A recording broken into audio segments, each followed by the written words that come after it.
No, no. Hey guys, I'm telling you, Terry is just an amazing man with an amazing story. But I just, when I met Terry, we met at a church through a mutual friend. That's right. And just to read about Terry and all his accomplishments and accolades and all that, but nothing more says persistence, determination, tenacity, more than you walking it out with a challenge that God gave you, yes. that God allowed you to have. Absolutely. But in no way has it stopped your determination. True. So you have knocked down the walls to the industry. Thank you. Once, we talked about the industry being kind of vain. Yes. Definitely a place where they put you in a box of which they think you should look like, how they think you should act, and all that good stuff. And you knocked down all that. So tell us about your challenges and how you overcame them. Well, basically, with cerebral palsy, it affects my walking. And actually, a lot of people don't know that in my right ear, I have about an 80% hearing loss. Wow. So it affects hearing well, and it affects my walking. And I just, very early on, probably, and I'm telling my age now, mid-80s, that I decided I wanted to get into the music industry. And I just could not understand why it could not be done. Exactly. I just felt like, for whatever reason, that everybody operates the same way. Everybody has the same challenges, and everybody overcomes the same challenges. So I feel like when I decided to get into the industry, I knew that there were music executives that came before me that put their pants leg on one leg at a time, just like I do. Exactly. So that was my motivation. Yeah, wow. But and growing up as a child, we know that children are probably some of the cruelest little people. Mm-hmm. When I see a child, I'm always holding my breath. I have no idea what that kid's going to say. They're just, but they're just full of their own little truths, and they recognize things that are different. Yes. So tell me, how did you combat that? What gave you the courage to continue to persevere, even in those eras when you were a child? And we probably didn't have a no bully campaign. Right. We had a fight till you see the next day. Sure, we did. Sticks and stones will break your bones with words. Did. That was our philosophy. Right. I mean, junior high school, I got a bodyguard. If I had a bully, I had a bodyguard. Really? I sure did. You knew you were going to be big, time ago. Well, I didn't think about that. But yeah, I had a friend of mine. I did have bullies, but I had friends that became my bodyguard. So they beat up the bullies for me. Which was very cool, and I didn't have any more bullies after that. All you need is one. You need one good friend. That's all you need. Yeah, but you know what? That says exactly. But that says something to both. That says something to you and who you are as a person, that you could still connect with people. You didn't feel ostracized, or did you? No, as far as. In what way? Tell me, I'm sorry. Just feeling ostracized as a child. A lot of times people see your disability and then they put that label on you, and then they think, oh, he can't do. Oh, yeah. Well, the thing about it, every person that's disabled goes through a series of emotions. So a lot of people go through denial. A lot of people go through why me. I went through denial. I went through why me. I went through, I must have done something real bad in the past life. Oh, wow. Yeah, I'm really messed up back in some, what did I do, 200 years ago or something like that. So you start going through all those different questions. Right. Why me, and, why did this happen to me, and life is not fair. So you definitely, as a person with disability, you go through a lot of that. Got it. Yes. Got it. So what gave you the strength? Okay, so you recognized that you wanted to work in the music industry. And what areas did you have your focus on? Well, for me, what happened with me is that I came to a crossroad. I was working in Manhattan, actually, from New York, and I had my second corporate job, and got fired 2 years after. Okay. So that was a blessing in disguise, because I can remember walking out of that job on 42nd Street in Grand Central Station, feeling like the weight had been lifted off of my shoulders. Oh, wow. I had gotten to the point at that job where I just knew, okay, I got to do something different. And I was sitting home one day watching the American Music Awards, and Prince came on, and he performed. And right then I said, oh, he looks like he's having a lot of fun and he's getting paid to do it. Right. That's what I want to do. I want to do something that I can get paid doing and having fun doing it. I want to do the music industry. And that's how it started for me.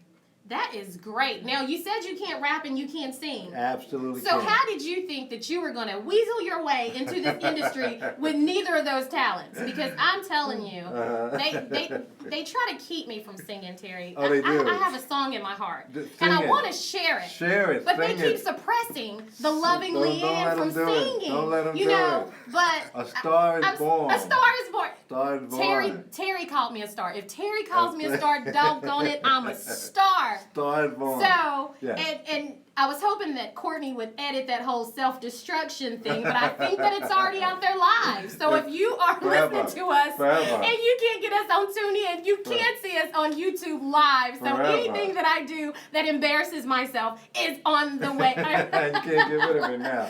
So tell me, It's gone. if it's out there, It's right? out And the there thing, now. once it goes viral, It's there's out no there. coming back. But so you weren't able to sing, you weren't able to dance. So how did you think you were going to get yourself into this industry? Well, I was realistic, and I knew I couldn't sing or dance, so I knew I had to do something behind the scenes. And I used to, prior to getting fired, I used to always go through Manhattan when I was leaving work and going home. I used to pick up this magazine called Mix Magazine, which was a magazine solely dedicated to recording studios.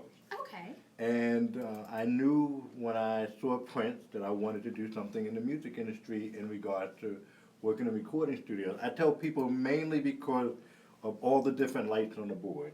Okay. And I was like, it'd be so cool to just go in and push buttons and have a celebrity on the other side of the glass Exactly. singing. And I'm doing the engineering side. That was my foray. My first entry into the music industry was actually working at recording studios. Wow, that's amazing. And so, tell me how you transitioned and where was your big break? Wow, I had a lot of great breaks. I had a lot of people, God is good, because Yes. that's my manager. He was maneuvering me and putting me through certain things. So, when I did the recording studio, I actually had the opportunity to work with Yoko Ono and Roy Ayers because they came in this session. Okay. So that allowed me, and I wasn't an engineer, I was actually a studio manager. Right, okay. So my job was to come in every Sunday, open up at 12 in the afternoon and close 12 at night. And I did it for free for a year. Let's put a pause right there for all these industry hopefuls. Yes. He said, I did it for free. Yes, I did. And we're going to change it to, you paid some sweat equity. Oh, most definitely. Because a lot of times we think that these careers are microwave made Right. and in a day and time where we have Absolutely. reality TV and we have Absolutely. American Idol and That's The it. Voice That's and it. you haven't popped the car, you haven't popped the hood to sell little cassette tapes. No, we're dating ourselves. Exactly. That's what we're doing. you haven't done all that, but you want this contract. Exactly. And you want to get paid. Exactly. But you have to sow into your gift. You have to. I worked free for a year. You have to. Absolutely, absolutely. And I'm sure that a lot of people told you, well, what are you doing? Why are you doing that? Right, absolutely. Told me, and I did everything from order food to clean toilets. You know what you did? You did servanthood. Oh, And yeah. that's what I Yeah. love to talk about on my show is that you have to have the heart for it. It's not about the talent. We talked Right. about that when we Right. opened the show, Yeah. showing yourself approved. Yeah. Yes, you may have the natural talent. You think about, because you've been in the sports industry as well. True, yes. And it's not the person that's the most talented naturally that gets the big breaks. It's the person that keeps showing up. The Absolutely. person that Yeah. continues to push and press outside of the obstacles, Yeah. outside of disabilities, outside of all that Yeah. really gets the true trophy. For the love of it. Yeah. For the love of it, yeah. Yeah. They say that if you love it, you can do it for free. Absolutely. So do you Yeah. do you believe that philosophy? Oh, absolutely, because I believe that success is not how much money you make. It's success is basically doing something that you love that you would do for free, but you're getting paid to do it. Absolutely. I love that. I absolutely love that. So tell me about MC Light. 'Cause, Who would you like to know, know? back in the day, I think I may have been like, I was a middle schooler. I was a cougar. I was Okay. a Spring Hill cougar, y'all. Spring Hill cougar, not a cougar like Oh, okay, I like gotcha. young guys. I'm glad you like, clarified no, that. I was a Glad you Spring Hill yeah. cougar. Glad you clarified that. Well, now somebody called me a cougar, but anyway, Well, we'll talk okay, about that off the air. We'll talk about that. So tell me about the relationships that you've built. MC Light being one, and just some of the relationships that you've built through the years. Well, with Light, I'll tell you this. I actually, You know you friends when you just take her name and just be like, Light. Well, I'll tell you with Light, it's funny how things go around in circles, because I believe everything is in divine order. Everything happens for a reason. Yes. So when I worked at Billboard magazine, after I left the recording studios, I started working for Billboard. Thank God that was paid. Okay. I'm free to pay, now I'm getting paid.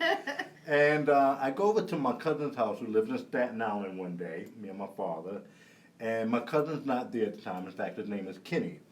And as we were sitting in the living room, my father and Kenny's father, I noticed a record was laying up beside the wall.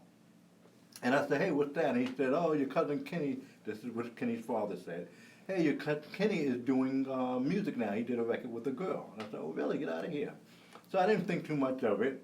And a couple of months later, I'm going way back now, one of my best friends at the time was a gentleman by the name of MC Search, Okay. who had a group called Third Base. And Search says to me one day, hey, I want you to come to this meeting with me. We're going to go to Latin Quarters in Manhattan, and we're going to go to this meeting. And so I go into the meeting with Search, and inside this meeting is Melly Mel, KRS-One, Professor X from X-Clan. Okay. You see Courtney giving you New York in the house. Yeah. Professor X from X-Clan, Wow. Biz Markie, Ooh, look at that. and Milk from Audio 2. Okay. Big name. Tom I Phillips. have to So say we were that. all sitting in a circle, and I introduced myself. Everybody was introducing themselves.